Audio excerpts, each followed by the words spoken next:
Good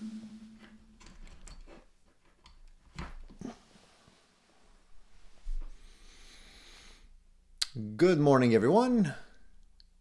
Top of the morning to you all. Happy Sunday, happy Super Bowl. Welcome to the Addicted to Gear show. This glorious Sunday is show 195. And as per usual, I have nothing to talk about. Thank you. Good night. Yeah, I'm a little goofy today. I don't know why. I think I had a little bit of too much or maybe too little sleep last night. I don't know which one it was.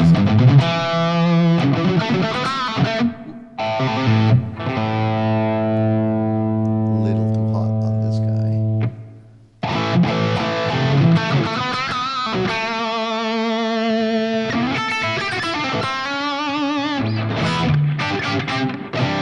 How's everybody doing today? Are you guys ready for the Super Bowl?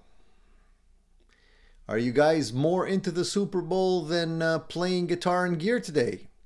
Is playing guitar and gear taking the back seat to the Super Bowl today? What's going on? Let me know. I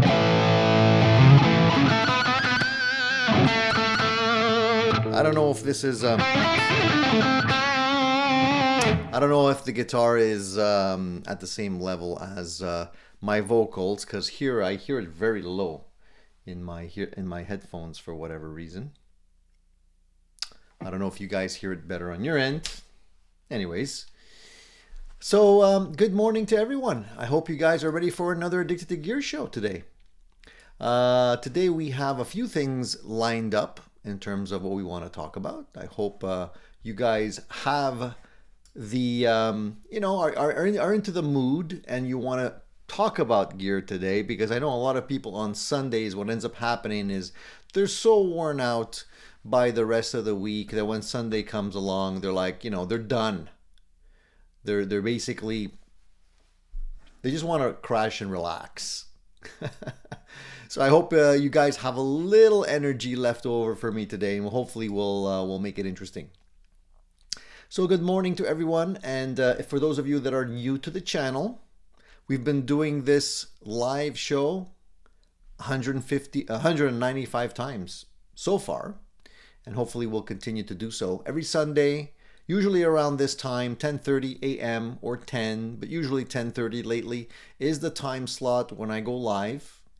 And this is a supplement to the stuff that I normally put out on my channel, Addicted to Gear. So for those of you who don't know and haven't been tuning into the channel, I do have a channel where I do gear reviews from time to time, share information with you guys, and hopefully make it interesting. And on the channel, I try and do some in-depth reviews, honest comparisons, create some creative content, and basically build up a community of gear enthusiasts where we kind of huddle in on Sundays and get an opportunity to actually talk live. And this is where I actually give everybody, more insight as to, what's been going on, the stuff that I review, stuff that you guys are purchasing, any kind of advice that you need regarding gear that we can offer. This is where we do it. So please, if you're into that kind of stuff, if you're a gearhead like we are, subscribe to the channel. Hopefully tune in on Sundays, and don't be shy to chat. By the way, you have to subscribe if you're new to be able to chat here.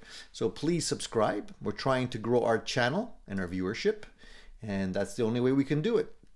So as per usual, there is a live poll question. I like to spice things up a little bit by posting poll questions from time to time, just to get the creative juices flowing, get you to think about something, and sometimes have some fun with that. So there is a live poll available on my community, in the community section of Addicted to Gear, the YouTube channel. So check that out. We'll answer the questions, take a look at your answers later on.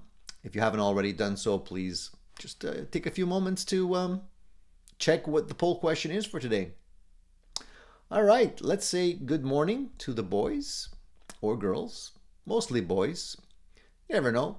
From time to time, we might have a girl viewer here, maybe. I think the first person to log in today was Mark. So good morning, Mark. Thanks for tuning in. Mark says he got a carbon copy deluxe. Love the carbon copy, but I wanted tap tempo for my trio. I like the carbon copy is a great little analog delay unit. I think that I had one in the past as well. I only got rid of it just because I had a cheaper Joyo analog delay, and it was pretty much the same as the carbon copy and much cheaper. So I ended up selling the carbon copy, not because it was bad in any way, it was really good. It's a little dark. The only thing I felt the carbon copy sometimes struggled with, at least the version I had, I don't know if the deluxe is the same, maybe they changed it a little, but my carbon copy, I like to have slapback delay sometimes, you know, not necessarily to accentuate the delay so much, but more just to almost create like a little bit of a faux reverb. And you have to get the delay repeats quite fast, and I felt like the carbon copy at some points was having a little bit of trouble getting as fast as I needed them to be. So that was my only, I guess, negative for the pedal, but other than that, it sounds great. Good morning, Ben. Nice to see you. So Mark says he's going to be eating during the Super Bowl, eating wings, working on his pedal board at the same time. Very cool. I was doing the same, Mark. I was messing around with some pedals yesterday. They're on the ground behind me. It's kind of messy, but you can see them scattered around there, just on the floor here. Thankfully, my body hides most of the mess in here, but I was messing around with a few new pedals, and I'm working on some pedal reviews as well. There's a whole bunch over there that I need to also take a look at and stuff. So those should be coming up not too in the short term, the near future. Presley's here. Good morning, Presley. How are you doing? Mark is still digging his Reverend. Awesome, awesome. It sounded really great in the clips that I saw, Mark. And I know you said that you were playing the Reverend through your Katana. Sounded good, man. The important thing is that it feels good when you're playing it. You know, not only does it sound good, but it has to also feel good. So, you know, when you land on that magic combination of a guitar that just plays wonderfully, has that tone that you're after, and just feels great in your hands, hard to put it down. It's something that just keeps you wanting to play it, you know, and that's how you can definitely tell that you have a good guitar, is that you don't want to put it down. This guitar is one of those. This is the Tokai, one of the Tokais, and it's fantastic. I actually played this weekend. I played with the boys after a long hiatus. I think it was oh man, I think the last time we played was back in October, end of October, November. Man, it was a long time. And it was funny because we play in a rehearsal studio, and from time to time we have people that drop in, just unexpectedly just drop in to say hi and whatever, and end up, watching us rehearse, right? And it was funny because we hadn't rehearsed in such a long time that I was rusty. I was pretty rusty after not having rehearsed for so many months. And wouldn't you know, that's when people come in and stay for the entire rehearsal. It's always I always welcome people, to drop in and participate. But it keeps you on your game because we had to crank them out. We normally when we rehearse, we end up taking a little bit more time between songs, right? We play a song and we talk about it. We rehearse little bits that maybe need a little bit more attention, and we talk about how to play certain parts. And so when there's somebody watching, usually, you don't do that as much. You just basically go into the next song. So we basically did that the entire session, which was good because it was productive. But you had to be on your toes, man. You know, sometimes you just don't remember stuff after a while. I have to admit, I need to do more practicing. I got to put in more practice time. So that's going to be something I'm going to be working on. Paul says he ordered another fuzz. So Paul, how many fuzz pedals do you have right now? I mean, every weekend, very often you're talking about new fuzz pedals. And so are you trying to collect all the fuzz pedals? I know you're a fuzz fan. So that's cool. So you got a new one. So congrats on that. And he also dug out his Boss SD1. So you pulled your tube screamer to make room for the SD1. Yeah, the SD1 has been around forever. It's a staple of the Boss lineup. And a lot of people forget about that pedal. But it's still, you know, it's still out there. It's still getting some usage after all these years. It's definitely one of those sleeper pedals, I think. Davis, good morning. DL, how are you doing? Vox Guitar, how are you doing, man? So who's got money on the Super Bowl today? Come on, be honest. I know Mark does. He mentioned it last time. I don't know if I'm going to be watching the entire thing, but I'll probably tune in at some point just to see what the hoopla is all about.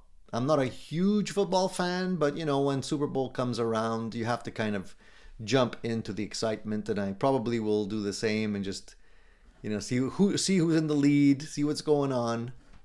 I am taking my lovely wife out for dinner tonight, so I probably will miss part of it, but seeing that Valentine's Day is around the corner, a couple of days for me.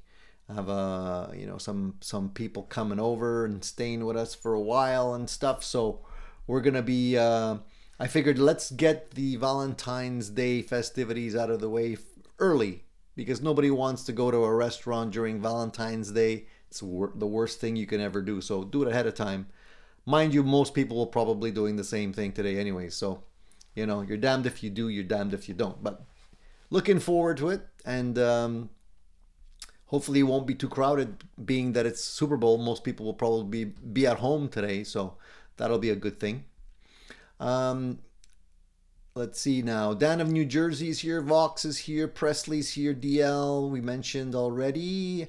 Vox says, I hear Taylor Swift is playing the Super Bowl. Don't know who that is, but he sounds fast. I don't know if I think I thought the same thing, Vox. I thought Taylor Swift was going to be playing at the Super Bowl, but it seems like I was mistaken. People have corrected me on that and are telling me, in fact, that she won't be playing at the Super Bowl. So I guess she's just going to be watching the Super Bowl. I don't know. Maybe it's going to be a surprise. I don't know. We'll see. Who's tuning in for the commercials?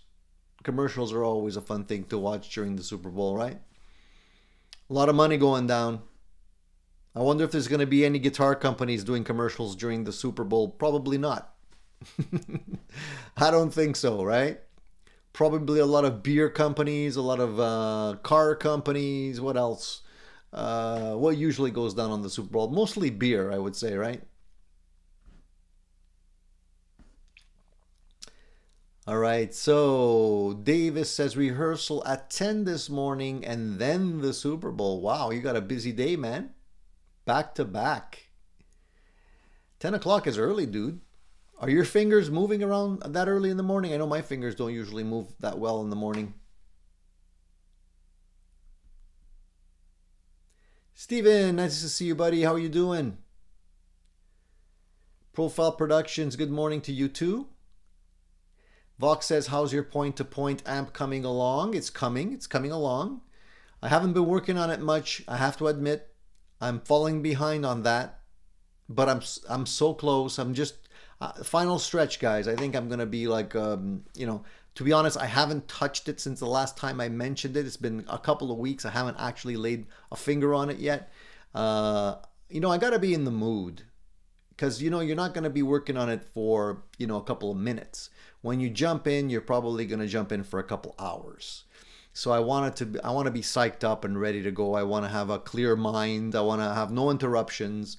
And lately things have been busy, so I haven't had those quiet windows of opportunity yet. So, but I'm going to be finishing it up. I'm anxious to finish it up so badly, Vox. You wouldn't understand how badly I want to finish this thing up. Every time I hear a really nice Princeton reverb demo or playing sample out there, I'm like, oh man, I gotta finish that amp. Just sounds so good. I was actually listening to one of my videos yesterday just to keep me going on the Princeton that I reviewed. If you guys haven't seen that video, I did review a off-the-shelf Princeton a while ago. Sounded great, and I'm hoping it's going to sound at least as good as that one. Hopefully better. We'll see. Steven says he just laid another coat of lacquer on the Addicted to Gear logo. Dude, awesome job, man. I can't wait to see it. I can't wait. You got me excited, Steven. Stop teasing me now. You're doing a great job so far. Steven's been working on a wood inlay of my Addicted to Gear logo for me. And he's been working very diligently behind the scenes and sending me updates and whatnot. And he's teasing me with these videos and these photos now. So I can't wait to see the finished product. He's doing an awesome job.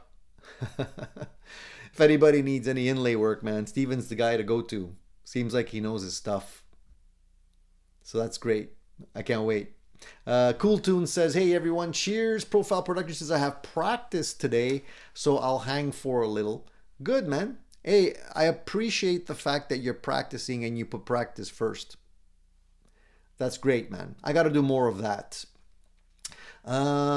So Valentine's just around the corner. I hope you guys haven't forgotten about that, because it's going to come in quick.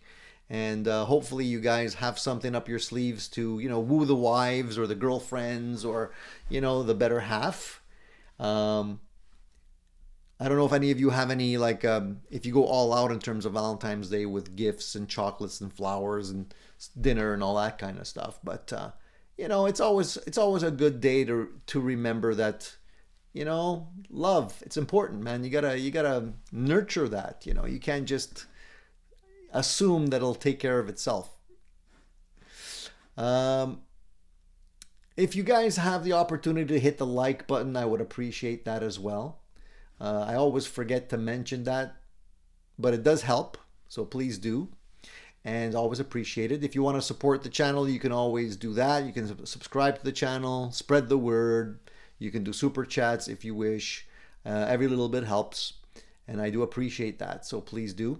D-Max says, have you ever had a guitar that checks all the boxes, plays great, but just doesn't gel with you for some reason? Yeah. Well, I don't think it would, to be honest, I don't think it would check all the boxes if it doesn't gel. If it doesn't gel, there's always going to be some box that's not being ticked there. But yeah, a lot of guitars that I've tried in the past came very close. And for whatever reason, at the end of the day, I either purchased the guitar and then after a while decided it wasn't for me, or, I got infatuated about a guitar and then eventually got an opportunity to try it and just to realize that it wasn't for me. Generally, it's about the neck more than anything. The neck of the guitar is usually where things fall short. One of the guitars that did that for me was the Music Man. I had a beautiful Music Man guitar, an Axis, and it had a Floyd on it, and it had great sounding pickups. It had a sweet feeling neck in all regards except one, and that was the width of the neck at the nut.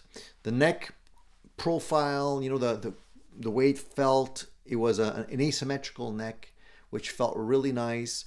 It had a neck that was bird's eye, so it looked really great, bird's eye maple. And for those of you who don't know, Music Man don't do lacquer on their necks. They do wax. Wax and a little gunstock oil. Anyway, it feels great, the neck. But unfortunately, it just was too thin up here. And I tried to get used to it. But my fingers are not the smallest fingers. And I always felt I was struggling with it. And it's really a question of millimeters, micrometers even sometimes. And it just unfortunately didn't work out. And it wasn't the type of thing where I can easily change the spacing of the strings, because it did have a locking nut on it. If it had a bone nut, sometimes you could make it better just by widening the spacing on the slots, right? So you have a little bit more room. You can adjust it that way. But I wasn't able to do it on that guitar. So ultimately, I ended up selling it. And it's a shame, because it was a fantastic playing guitar. Sounded great.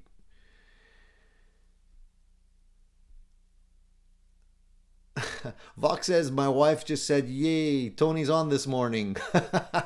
Thanks, Vox.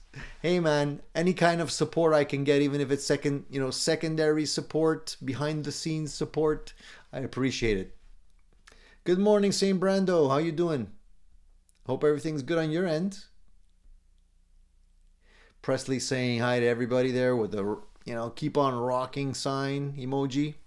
I appreciate that. Mark is here. Mark Doolan. Hey dudes, I'm currently on eBay trying to score a deal on an Ibanez AZ around $700 US, I think, although I am in the UK. That's a sweet guitar, man. And $700 is not bad. I mean, it's the going rate, I guess, for a used guitar, for that kind of guitar. If it's in good condition. Always be careful on eBay, Mark. You never know, man. Do your due diligence. Ask a lot of questions. Specifically ask the seller this specific question, point blank. Just say, are there any issues with the guitar? Period. That, blanket statement or question will address or should address any issues. If he's an honest seller, he'll tell you if there's buckle rash. He should tell you if there's any kind of issues with the neck, with the truss rod, any kind of switching issues. But yeah, if you can grab it for that price, seems like a good deal. It's always exciting to be able to snag a guitar on eBay.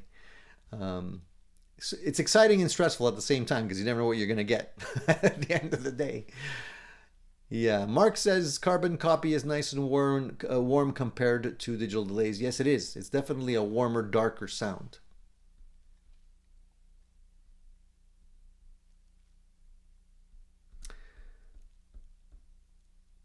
Rex 10 is here. The Nye is here. Rico B. Randy, good morning. So basically everyone's rooting for the 49ers. Is that what's going on? I think they're the favorites, right? In the whole Super Bowl game. We'll see. Only time will tell. You never know. You never know. Danielle says, for warm-up, I usually start with arpeggios. Danielle, are you new? I think I haven't seen you around here before.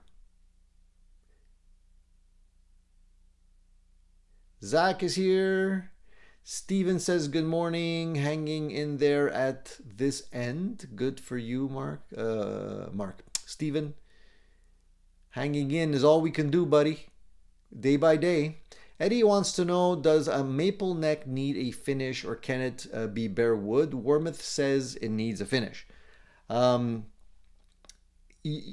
would say my opinion on that is it's definitely a better idea to finish a maple neck for a variety of reasons. One of the reasons is to keep it clean, because what ends up happening if the neck doesn't have any finish on it at all the oils and dirt and everything from your hands is going to get into the wood. It's going to make it look dirty and dark. If that's what you're going for, some people like that. But mostly, you're also going to get moisture in the neck. And that's, wood, grain, and water don't necessarily mix. So if you want to take care of your neck and you want to make sure that it stays straight, doesn't warp, you know, and doesn't shift too much with the changing seasons, it's always a better idea to finish it. You can go very, very basic. You can do wax, you can do gunstock oil and wax, as I mentioned, same recipe that Music Man uses. You can go polyurethane, you can go lacquer. It depends on a couple of things, what type of feel you like. If you don't like your necks to be sticky, then you can go with wax instead. And the only thing with wax, and wax works really well, the only thing with wax is that you have to reapply. So you can't just do a, you know, one treatment and leave it there forever. You gotta, from time to time, just re-wax it, you know. You gotta take care of it. You can actually just clean it off a little bit with some steel wool, or, you know, very, very high grit sandpaper, you know, and just clean it off, reapply some of the wax or the oil, and you're good to go.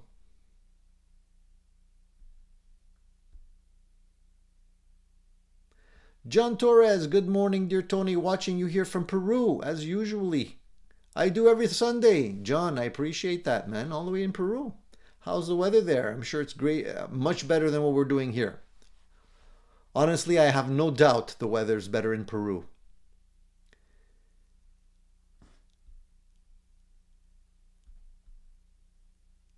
Eddie says, my made in Japan Wolfgang feels like bare wood. If there's a finish on it, I can't tell, but I'm an idiot. Eddie, you're not an idiot. A lot of times it's very, very subtly done. You don't want to overdo wax or oil. There's no need to overdo it. Just a little bit goes a long way. And that's why it feels like bare wood most of the time. And like Randy mentions, bare wood would definitely get filthy. Zach says he won't be watching the Super Bowl. He's not a football guy. He's more of a hockey guy. I can relate with that. And Rigo wants to know, have you had any luck putting in a shipping damage claim with UPS? I have only had to do something similar. It wasn't actually a damage claim. It was actually an item that got lost or stolen. I don't know. It takes a long time, because when you put in a claim like that, there has to be some sort of an internal investigation that they do on their end, which takes time. And so you can't be in a rush. And I believe if you read the squinty print on the UPS website in terms of like shipping claims, damage claims, there is a maximum, unless you purchase additional insurance, which kind of gets into that gray area. Not a fun thing. What happened, Rico? What did you order that got damaged? I hate when that happens, man. You know, especially if it was a guitar. I would hate to think that it was one of the guitars that you ordered that got damaged.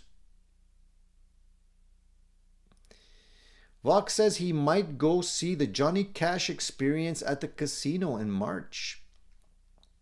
Johnny Cash, eh? I didn't know there was a Johnny Cash Experience going on. That's cool.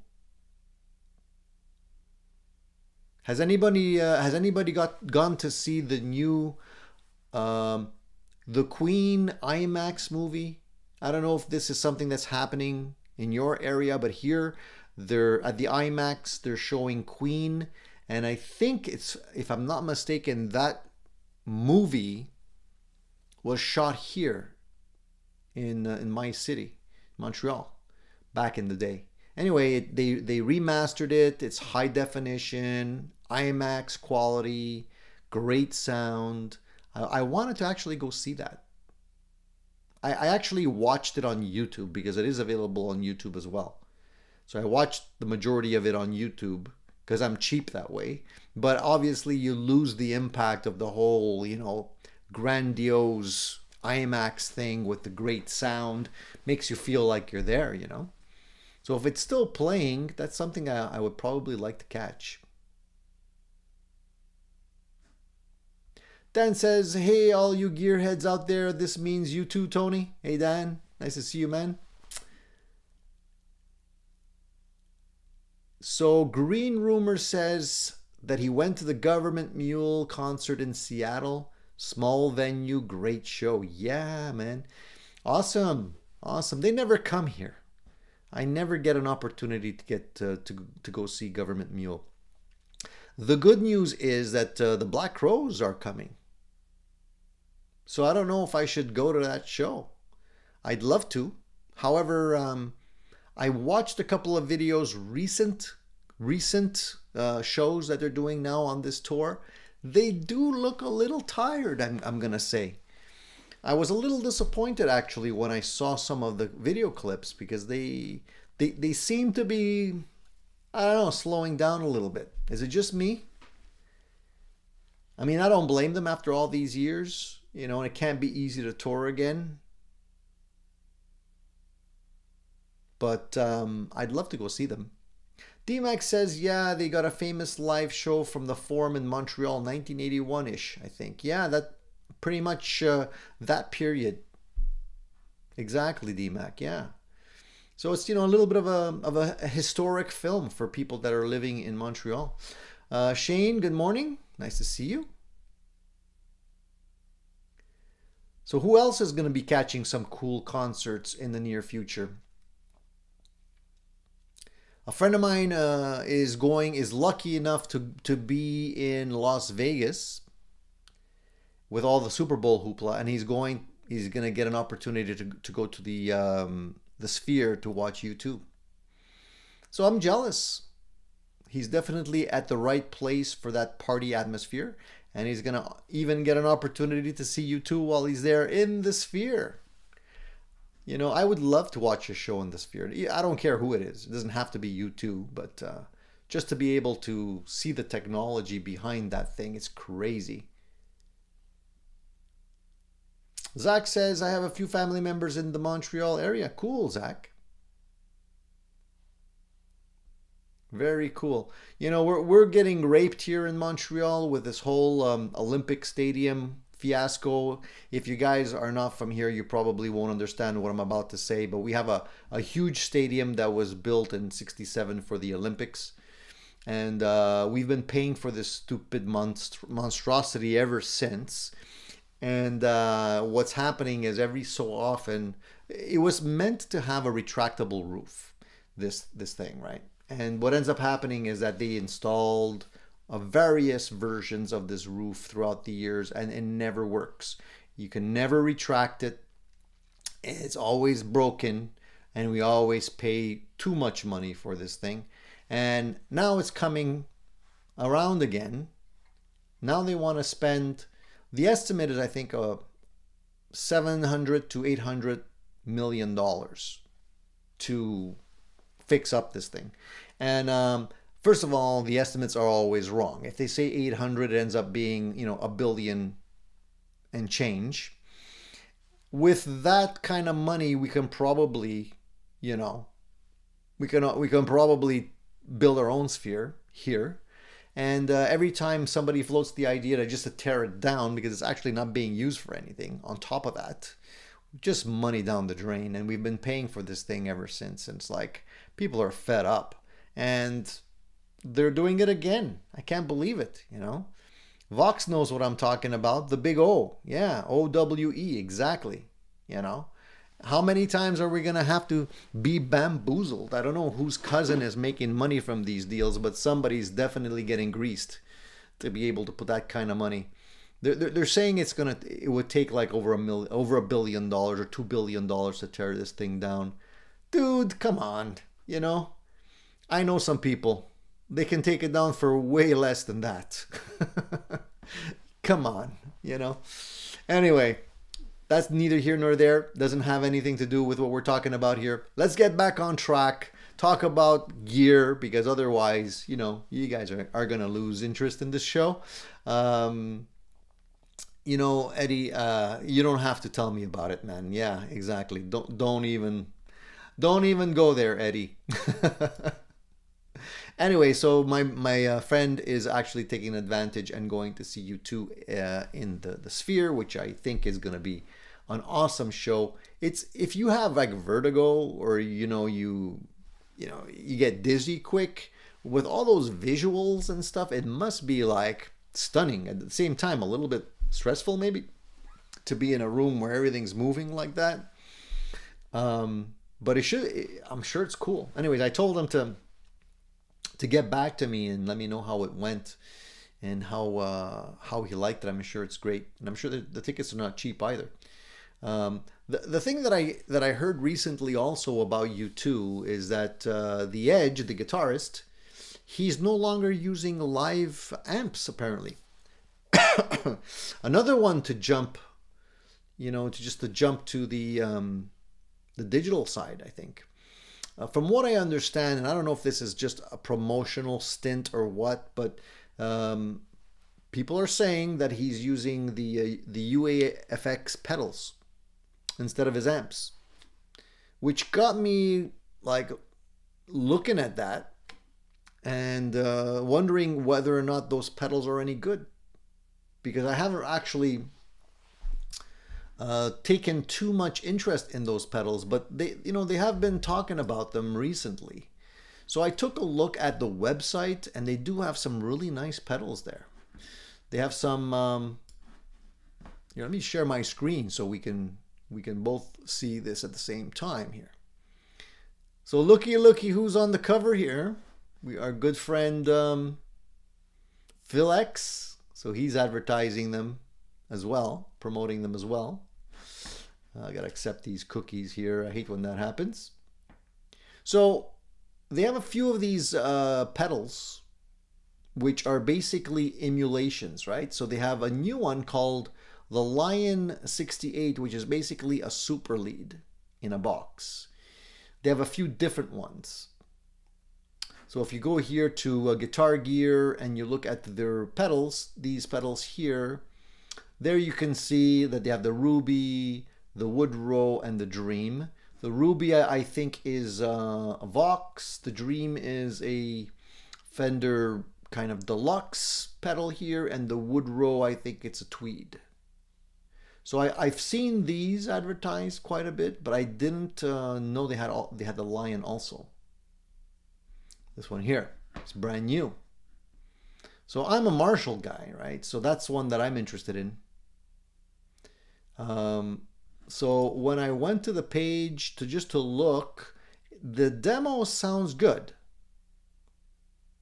I liked what I was hearing. But you can never trust just your ears on these things, guys. You have to kind of dig a little deeper.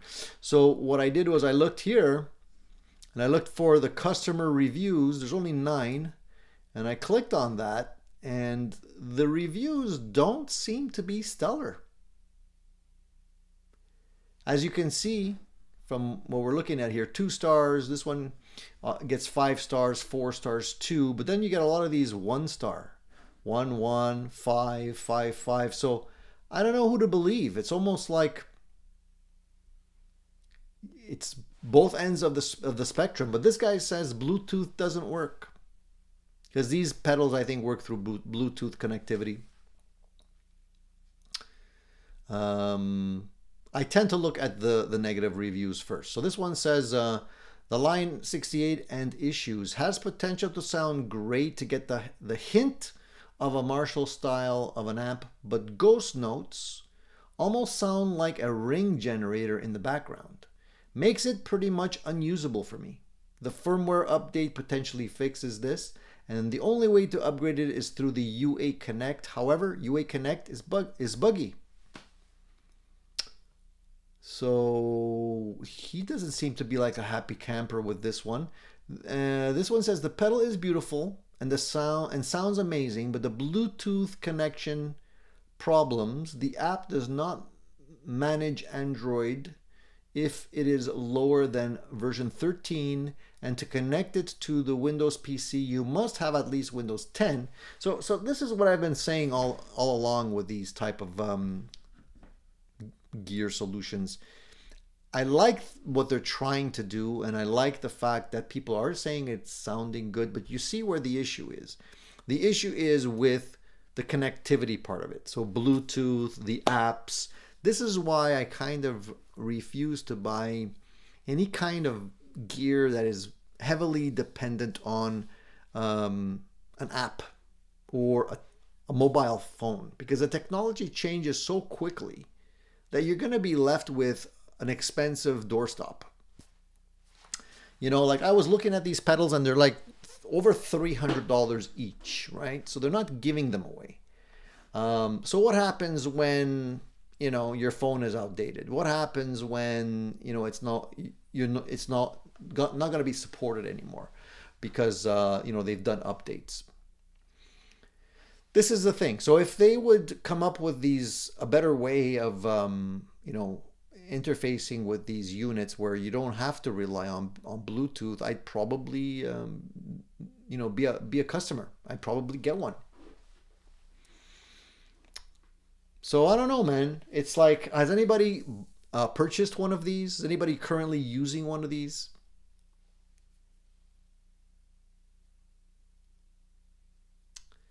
It's something that I'm curious about.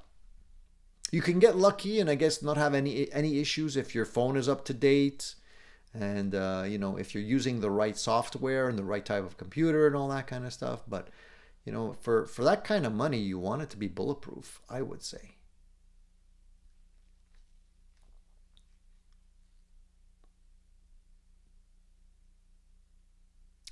MFN says, hi Tony, speaking of you two, have you seen or tried the MXR M309 Joshua Ambient Echo Pedal?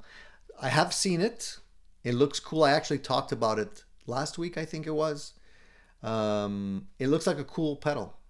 But I have something here which is also, you know, it's sort of like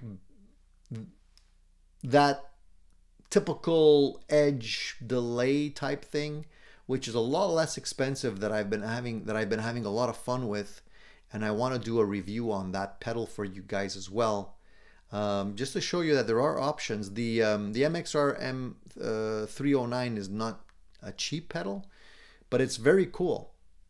If you're in a YouTube cover band or something like that, definitely that's something that you probably want to try out at least to see if it's if it could do the thing for you, right?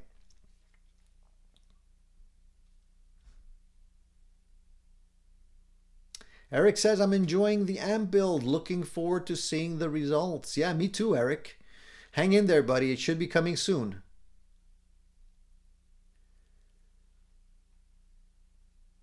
Eddie says, I ordered 2 instructional books by Guthrie Govan. Should be here by spring. I'll let you guys know what I think. I didn't know he actually wrote some books.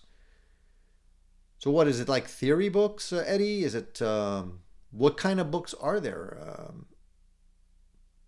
I'm only asking because I am interested in exploring more of theory. You know what I mean? Theory related to guitar playing and that kind of thing. There's not a whole lot out there in terms of theory that you can use to your advantage.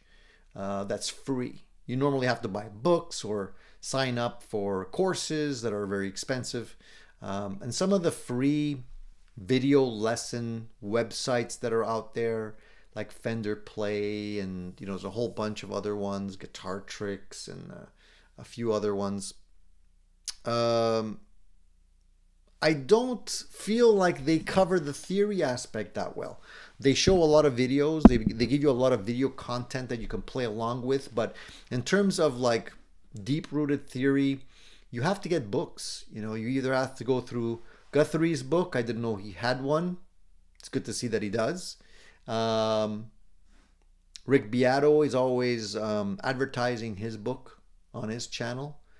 The thing with the books, though, is that if you're like me, you end up buying all kinds of these books that are supposed to arm you with the knowledge around guitar theory, but unfortunately it doesn't work by osmosis. Like if you have the book and you hold it next to your head, it doesn't just automatically go in there. You actually have to read the book.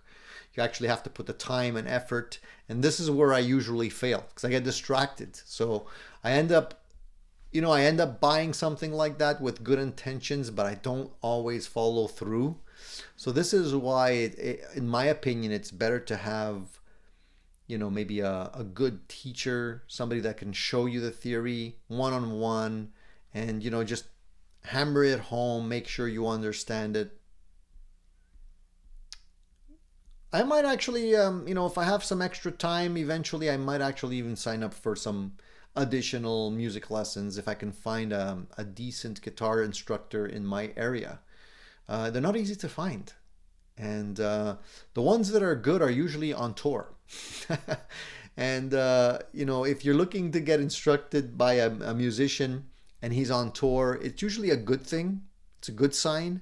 But you have to be patient because they're usually not around that much. And when they are around, the lessons are probably pretty expensive, But you can probably get a lot more out of it. So I'm looking at something like that. Gotta focus. So Mississippi Blues says he has a few of those pedals. Ruby, Dream, Max, Delverb, great pedals. I never had any problems with them. So is it just the new ones that are causing issues then, I wonder? Because it seems like there are some issues. And those are recent reviews. January of 2024, December 28th of 2023.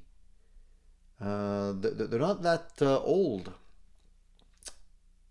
January 26th, 2024, February 8th, 2024, February 9th, 2024.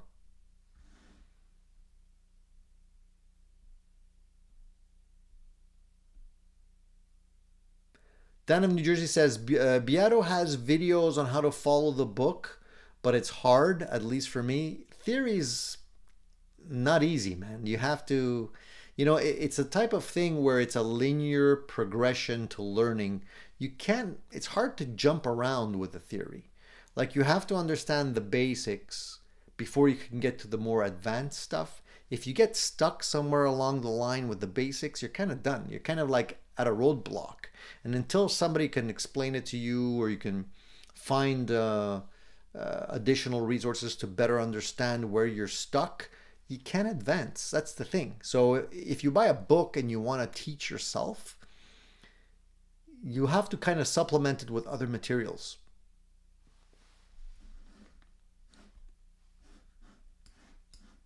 That's my 2 cents anyway. But what do I know? There was a new site that I was looking at that I never heard of before called Guitario. Have you guys heard of this? It's also one of those online training websites. I looked at the Fender one and I found it was too basic. They show you the cowboy chords and basic songs and that kind of stuff. I'm looking for something that is more theory based. I want to kind of supplement my skills in terms of like improvising, that type of thing, So that's where the theory comes in. There's not a lot. You can sign up for those Berkeley courses, but those courses, each module is like $2,000. It's not cheap. Otherwise, you're just scouring the internet for those odd videos where people will show you a little bit here, a little bit there, and you kind of try and learn it yourself.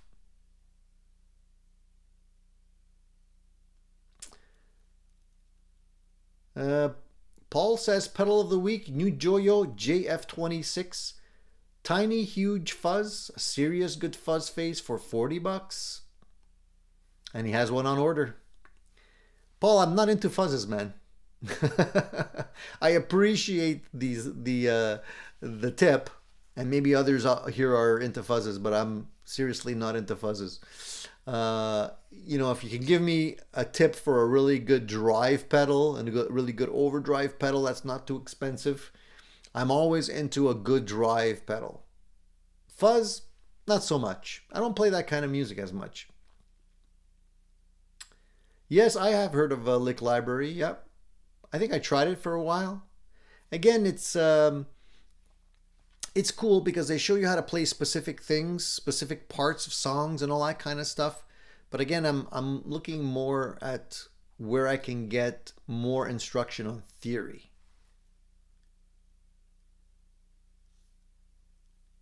Steven says, if you're ever feeling overwhelmed, remember this. There's only 12 notes. Everything just repeats after that. Yeah. I try and tell myself that, Steven. Ricky Kaminsky is a great theory teacher. I don't know who that is, Marcel.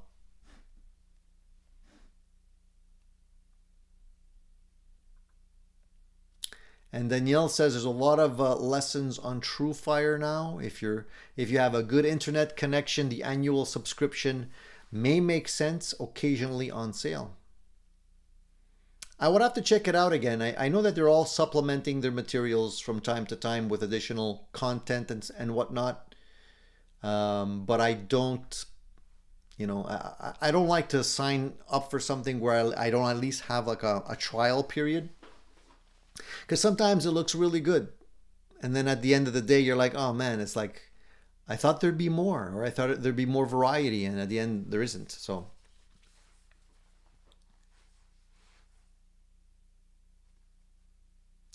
Davis says, I'd rather sit down with an instructor for learning theory, especially for improvising. Maybe try a community college course. I don't have that much time, Davis. I can't, it's hard. So I'd rather do a one-on-one thing than an actual course. I had a really good instructor at one point, but that was many, many years ago. I don't know where he ended up. This guy was amazing when it came to theory and improvisation. It was like he understood everything. He was like the Rick Beato of the time, and he was relatively young too. So he knew his stuff.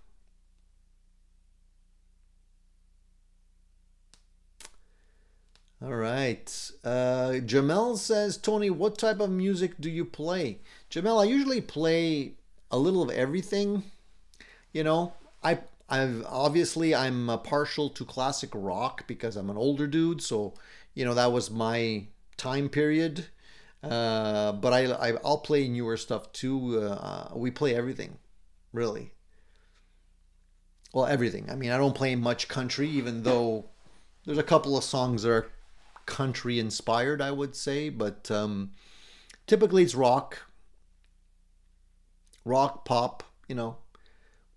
We try and throw in some new stuff from the radio, but by the time you end up learning the new stuff, it's already not being played anymore, unfortunately. Eddie says, Van Halen and Jimmy Page were my teachers. Me too, to a certain degree, but I still can't play the Eddie Van Halen licks that well. Stu Pop says, I got most of my theory from Stitch Guitar Method. I'll have to check that out. And Vox says, I wish I could take lessons with Randy Rhodes. Me too. Hey, maybe with all this AI stuff happening right now, maybe somebody will create an avatar of Eddie Van Halen, Hendrix, and all these great artists of the past that are no longer with us. And maybe, they can use the AI portion to feed us all of the music theory. That'd be cool, So you can learn the music theory, all of the key aspects of the music theory with the Van Halen flavor, or with the Randy Rhodes flavor, or with the Hendrix flavor. That'd be cool. I'd sign up for that. Hey, that could be $1 million idea I'm sitting on right there. I thought of it first.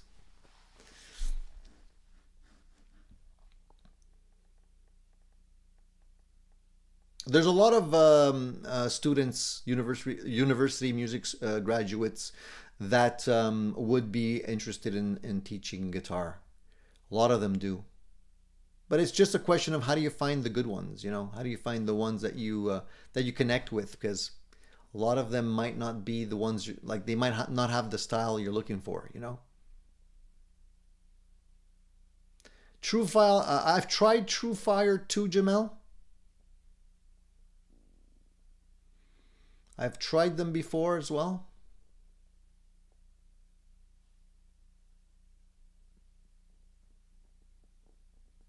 And Danielle says, ever follow Canadian Ed Bickert, if I'm pronouncing it correctly, great Telecaster jazz player. So I'm not that much into jazz, Danielle. I'm not that advanced. I mean, not to put down jazz at all. Learning jazz is great if you can, but it's just too advanced for me in terms of like improvisation around jazz. Maybe one day I'll get there. Who knows? Presley says lurking before working. That's good, man. You got to keep lurking. As long as you know. Smoking, no joking, says Gene. As long as you're working and not jerking, that's the important thing. You know, it's a fine line before we get into the craziness here on Addicted to Gear. All right, so you guys, I don't see that many guitar gear related topics going around in the chat here. Is everybody okay? You guys are all right? It seems like there's a lot of people that are not necessarily, you know, exploring gear these days. Is it just me? I'm looking at eventually slimming down on some of the guitars this spring just because I want to shift money towards something else that's coming down the pipe. So I'm going to have to start doing like a serious evaluation of my guitars and see what needs to be cut. So I might recruit you guys in some videos to help me decide which guitars to keep, which guitars not to get rid of maybe. But we'll see when we get there. It's still a little early. Stu says, no, my back hurts, he says. Okay. I don't know what that was responding to, but I must have skipped some other question up above. Cool Tune says, I'm really enjoying my B35 Plus. That's always great to hear. So what's your favorite part of that purchase, Cool Tunes? And Vox says, opinions on the Denver 12-string Dreadnought. They sell at Long and McQuaid. I only have one 12-string guitar. And every time I want to play it, I spend 45 minutes trying to tune it. So I'm not into 12-string guitars all that much. But they do sound amazing.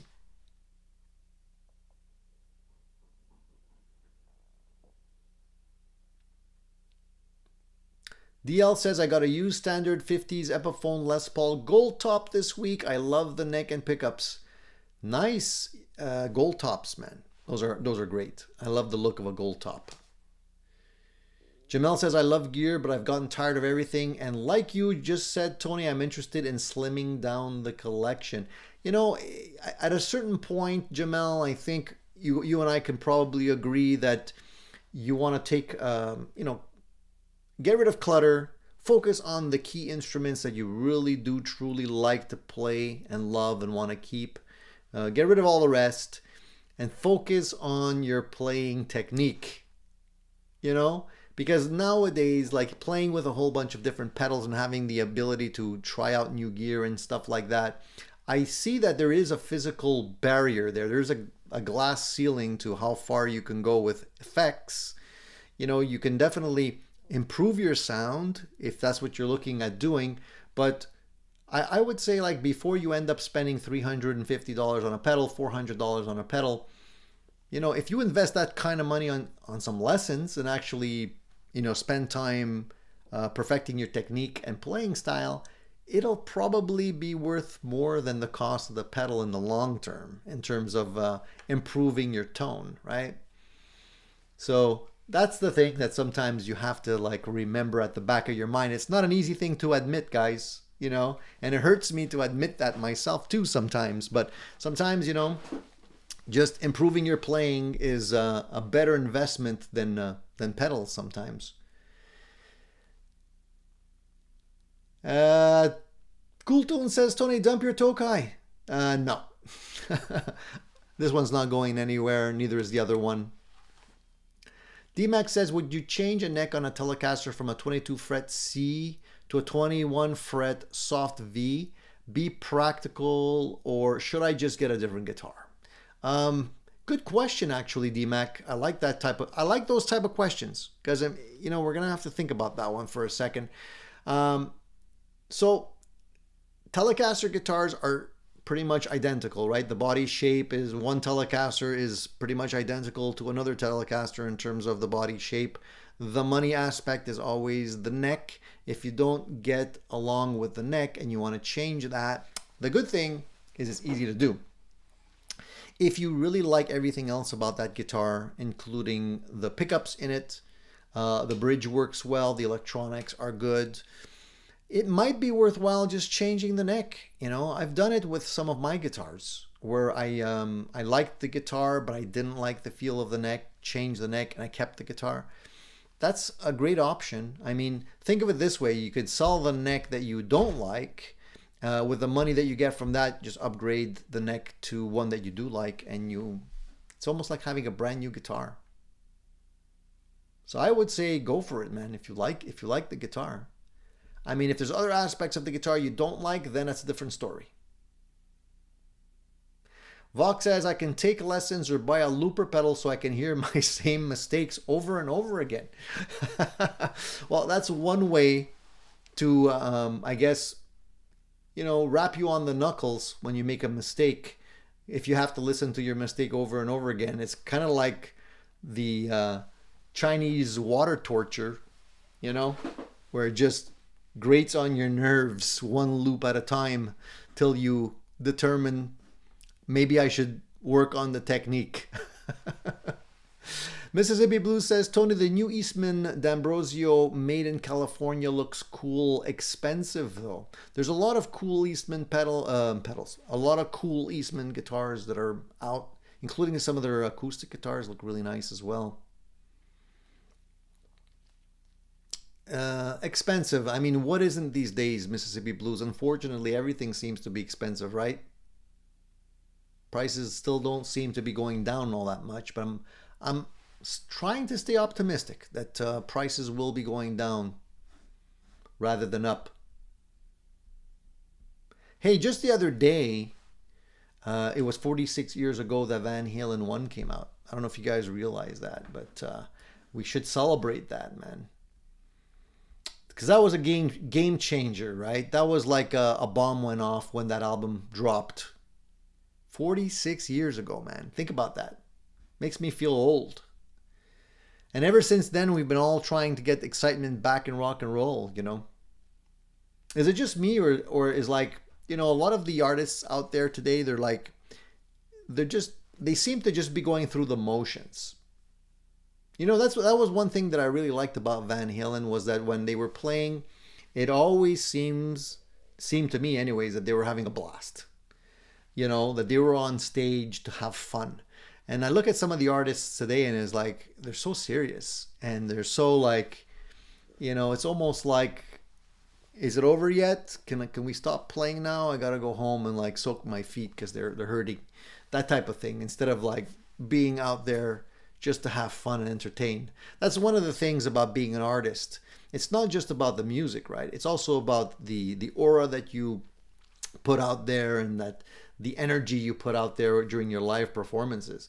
And if I think back to a lot of the artists and the shows that I've been to in the past, there's only a handful, well, not even a handful, maybe a couple really, that seem to be having fun on stage. Like honest fun, And I hope we don't lose that. We need that. We need that back in music, man. Ben says, I hate to break it to you, prices are definitely not going back down like ever. I don't know, Ben. I hope you're wrong, man. At least on the used market, maybe, people are going to start maybe lowering their prices, or at least negotiate a little bit more. I don't know, man. Steven says, what an amazing tour that was. I got to see Van Halen in 79. Talk about high energy. Well, the good thing is I did actually get an opportunity to see Van Halen twice before they stopped touring. And both times with Dave. So, and that was before Dave's voice started getting a little bit like, let's say, just less, how can I put it in a nice way? Before he started having issues with his voice. He was still pretty good when I saw him at that time. But later on, things got a little wonky with his voice, so it was a good time for me. DMAC says new bands don't cut their teeth in bars like old bands had to. That's true, and that goes a long way into perfecting your chops and really building that rapport with the audience, like really learning how to work an audience like that. Like I'm thinking, if I had to think back, I think like Journey had that energy. Van Halen definitely had that energy. Grunge bands too, but in their own way, right? Like if you look at Nirvana and different, that was like a raw power type thing, but still the energy was there. Maybe the early Guns N' Roses, you know. AC/DC definitely had that thing going on. Shane says depends on what kind of music you play. Anyone can rock out if your music is AC/DC level easy. That's true. But the thing is, I mean, look at it this way. What's better? Complicated music that doesn't make you go like this, you know? Or simple music that makes you go like this, you know? To me, it doesn't have to be complicated. You know, I enjoy complex music. I enjoy listening to bands like Steely Dan with all their fancy dissonant chords and Steve Gadd licks in the background and the amazing musicians on their albums and stuff like that. It's great. You know, it's great music. But, you know, give me a 4/4 beat, you know, give me those drums that come in alone at the beginning until the guitar kicks in, and I'm already doing this. And the gas pedal on the car is already doing this when I'm driving and listening to that kind of music, right? It just gets you going. So what's wrong with that? Hey Presley, thank you for dropping in, dude. Heading to work. Have a good one. Don't work too hard, dude.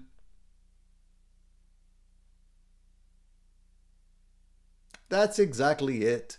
If music is not giving you any kind of feeling, what's the point?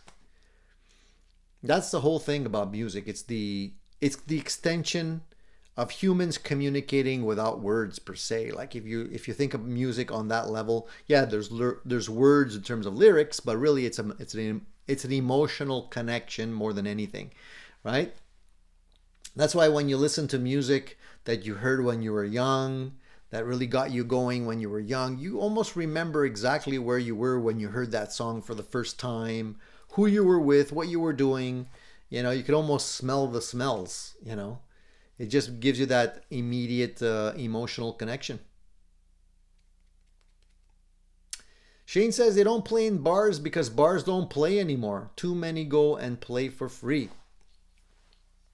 There are some bars that still entertain live music, live musicians. I try and support those bars as much as I can.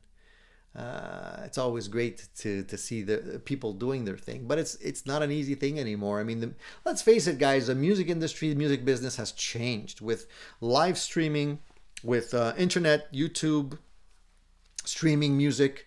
It's not the same anymore. So it's sad in a way.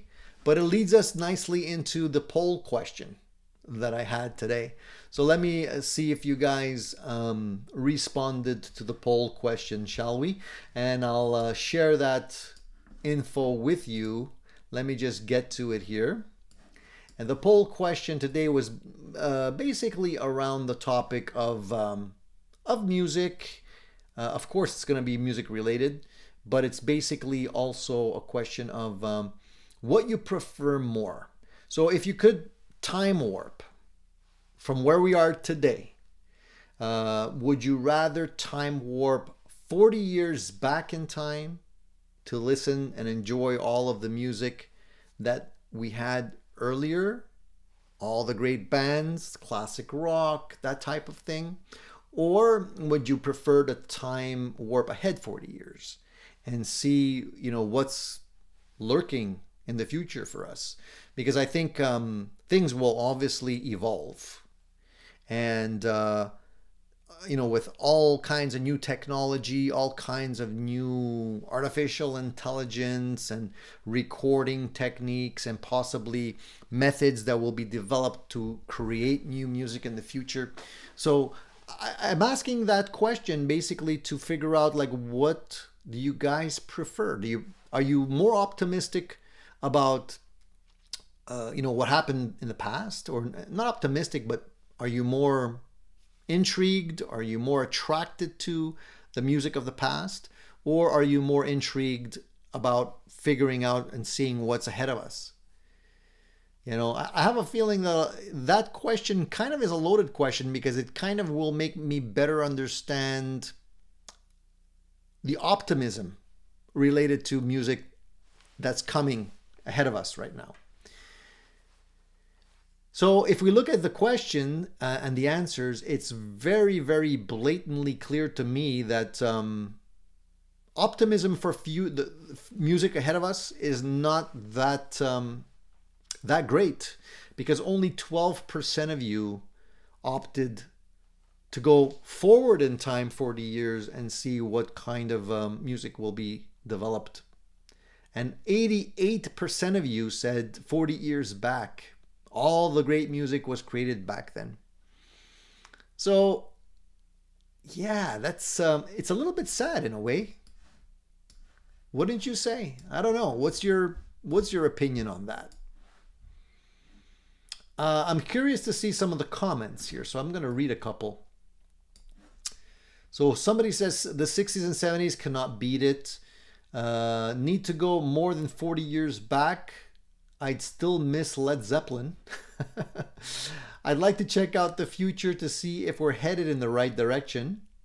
I would definitely keep all my gear from the 80s if I could go back. I wouldn't have gotten rid of anything. That's a good point. That's a good point. 40 years back was the beginning of the end. No, you gotta go 70 years back to get to the good stuff. And today's music stinks. 50s and 80s, between 50s and the 80s will always be the best era for the best music. Wow. So I guess you guys are pretty clear on what you like. I think it's true, though. I think, honestly, for me, I probably want to go back just to relive the days where music was simpler but meant more. Today is like music more complicated and connects less. You know what I mean? I don't know if I could make myself... It's almost like, when you get something new or something's developed for the first time, you squeeze every last drop of enjoyment out of it. And this is like all of the cool styles of music that came out over the years, right? Each one had its heyday, highlight. Every one of those styles had like a superstar related to them over the years, and each one evolved into the next one. But it was still a simpler time where people were connecting one-on-one. They weren't distracted with all kinds of technology. And when they'd go to a show, they'd go to the show to see the show and nothing else. It wasn't going there to record the show or stream the show or, chat or text during the show. They'd go there to see the artist and be around with all the people and enjoy it. And it was 100% focused, So we lost that along the way. Vladimir says, I'd like to drink with Mozart. Yeah, Mozart, Beethoven, all these guys. They were the rock stars of that period. And I'm sure they have some stories of their own. Billy Beer says, if you have been living under a rock, then you can go backwards. That's one way of looking at it.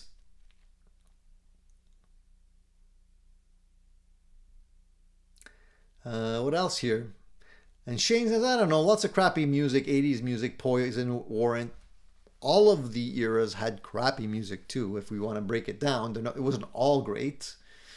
But there's also some pretty nice stuff happening in those days too, right?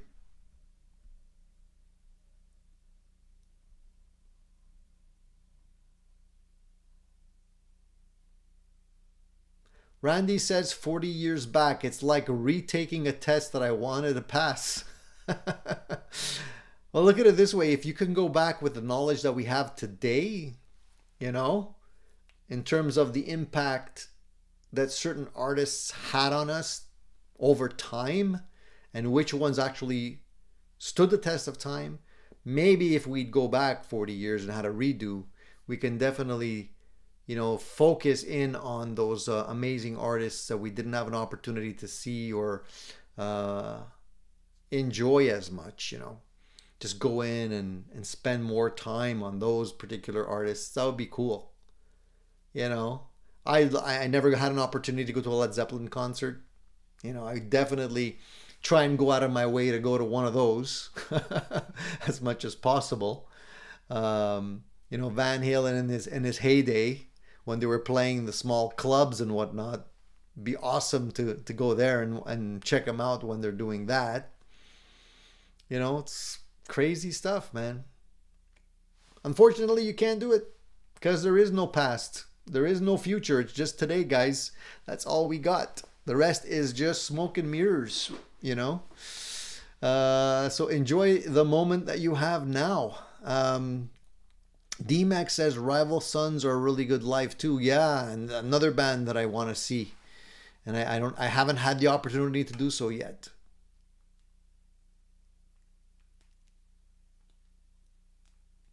Marcel said 57 years ago, Shom FM introduced the first commercial-free FM station in Montreal. That's not commercial-free anymore, unfortunately. But I get what you're saying. So, beyond talking about the past, there's one little picture I wanted to share with you guys because I can. I'll do this. 1 second. Let me just pull it up here. Here we go. Boom. Tell me if you can see this. I hope you can. Check it out. Speaking of the past, right? This is a check written on November 12th, 1989 by none other than Eddie Van Halen. This was for a Bogner amplifier. And it was for a deposit, a down payment on an amplifier. $500 back in the day, which is not peanuts. Going to Bogner for an amp. Now, if you had that check, I'm pretty sure that check was probably cashed. Or maybe not. Maybe they never did cash that check. I don't know if they have it in their possession, but here it is framed. And, you know, a little piece of history. So maybe you guys didn't know that Eddie checked out some of the Bogner amps back in the day. Very cool piece of history. I just wanted to share with you. You know what I mean? That's like one of those things that makes my, yeah, it gives me the goosebumps. I mean, back in 89, you know, I don't know where I was in 89, but Eddie was checking out gear, trying to find something better than what he already had. You know, and it's funny, we're all trying to emulate his Brown sound, and here he is trying out different amps and Bogner and all kinds of other things. So he was, you know, he was experimenting with trying to get better tone all the time as well, even though he had it already, you know. Yeah, it has his bank account number and all that kind of stuff, but who knows what entity that was back then and who was handling his money. So probably doesn't exist anymore. Shane says, my elder brother had to choose between seeing Kiss in Vancouver or Led Zeppelin in Seattle, and the moron chose Kiss.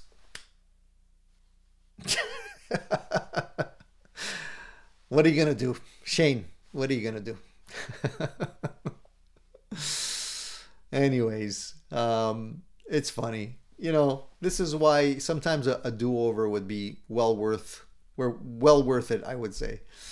Okay, guys, that's all the time that we have today. I've been yapping for an hour and 20 minutes. I think we're going to cut it off there. I appreciate you guys tuning in on this glorious Sunday. I know you guys have chicken wings and pigs in a blanket to prepare, and maybe some sliders, some beers, whatever you're going to be setting out for today's Super Bowl. I want to wish you guys an awesome Super Bowl Sunday. Enjoy it. Try not to get too into it in terms of, losing money on the bets side of things. Enjoy the game for what it is. Enjoy the food and good company. Try not to lose too much money on the bets. And tune in next Sunday, guys, because we'll be back with another show and more interesting gear chat here on Addicted to Gear. I appreciate you guys. Please give us a thumbs up on the way out. If you haven't already done so, I would appreciate that. It always helps. Spread the word. Don't forget to tune in to Addicted to Gear during the week, because we'll be posting some cool video reviews for you as well. All right. So stay in good health, guys. Enjoy your gear and guitars. Don't forget to practice and tune in, because there'll be more right here on Addicted to Gear. See you guys soon.